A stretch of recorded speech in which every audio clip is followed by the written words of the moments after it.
Praise the lord. శుక్రవారము June 28, 2024. ఈ రోజు దేవుని వాక్యము, మిమ్మును చేర్చుకొనువాడు నన్ను చేర్చుకొనును, నన్ను చేర్చుకొనువాడు నన్ను పంపిన వాణ్ణి చేర్చుకొనును. మత్తయి సువార్త 10వ అధ్యాయము 40వ వచనం. దేవుని స్నేహితుల స్నేహితుడు. ఇద్దరు వ్యక్తులు తమకు ఉమ్మడిగా ఒక స్నేహితుడు ఉన్నారని తెలుసుకున్నప్పుడు మొదటి పరిచయాలలో చాలా స్నేహపూర్వకంగా ఏదైనా జరగవచ్చు.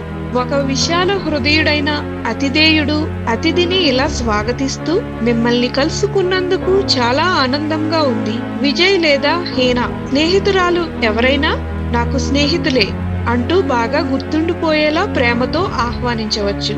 యేసు కూడా అలాంటిదే చెప్పాడు.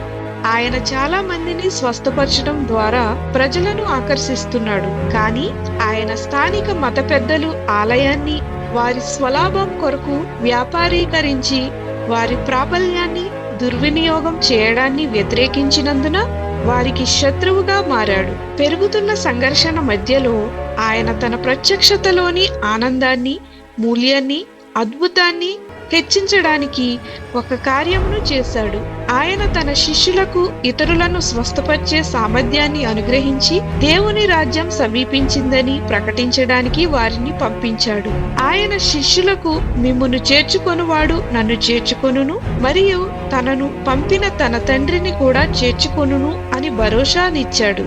జీవితాన్ని మార్చగల ఇటువంటి స్నేహం కన్నా మిన్న అయినది ఊహించడం కష్టం. తన శిష్యులకు ఎవరైనా తమ ఇంటిని తెరిచి ఉంచుతారో, లేదా ఒకరికి ఒక గిన్నెడు చన్నీళ్లు కూడా ఇస్తారో, వారికి దేవుని హృదయంలో స్థానం కల్పిస్తానని యేసు హామీ ఇచ్చాడు. ఇది చాలా కాలం క్రితం జరిగినప్పటికీ చిన్న పెద్ద ఉపకారాలు, అతిథి సత్కారాలలో దేవుని స్నేహితుల స్నేహితునిగా స్వాగతింపబడే మార్గాలు ఇప్పటికీ ఉన్నాయని ఆయన మాటలు మనకు గుర్తు చేస్తాయి.